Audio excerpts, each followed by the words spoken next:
Welcome to Arya education వలన్. మనం TET and డిఎస్సిలో భాగంగా మ్యాథ్స్లో ఇటువంటి ప్రాబ్లమ్స్ రావడం జరుగుతుంది. ఇది ఒకసారి చూద్దాం. ఎలా అంటే 2/3, 1/2, 4/5, 7/12లను ఆరోహణ క్రమంలో మార్చుట. ఆరోహణ అంటే ఏంటి? మరి ఆరోహణ క్రమం అంటే చిన్న నుండి పెద్దకు. ఏంటి ఆరోహణ అంటే చిన్న నుండి పెద్దకు. అది ఎలా గుర్తుంటే అవరోహణ అంటే ఏంటంటే అవరోహణ. మన ఇంట్లో ఎవరు పెద్దవాళ్ళు? అవ్వ పెద్దది. సో అవ్వ పెద్దది కాబట్టి పెద్ద నుండి చిన్న కానీ గుర్తుంచుకోండి సింపుల్గా.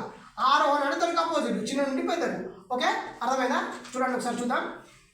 2/3, 1/2, 4/5, 7/12.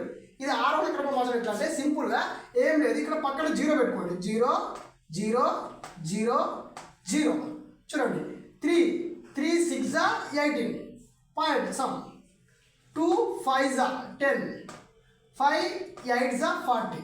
నెక్స్ట్ 12 12 6 72 అంటే 12 5 60, 12 6 72 అంటే ఎంత వస్తుంది? 5 వస్తుంది.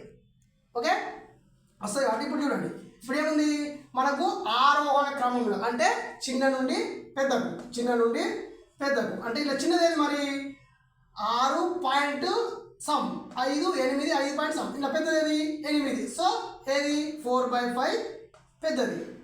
మనకి ఏ కావాలి? చిన్న నుంచి పెద్ద కావాలి అంటే చిన్నది తీసుకోవాలి ముందు. చిన్నది ఏది? ఇలా 5 అంటే 10/2 అంటే 1/2. తర్వాత దీనికంటే కొంచెం పెద్దది 7/12. దీని తర్వాత కొంచెం పెద్దది ఏది? 6 పాయింట్ అంటే 2/3. తర్వాత రిమైనింగ్ ఏముంది? 4/5. ఇలా చేయాలి. అదేవిధంగా అవరోహణ క్రమంలో అడిగినట్టు దీని రివర్స్ ఇటు నుంచి రాసుకోవాలి. ఓకే, అవరోహణ క్రమం అంటే ఇలా రాయాలి. 4/5, 2/3, 7/12, 1/2. ఆరోహణ వచ్చేసి ఇది.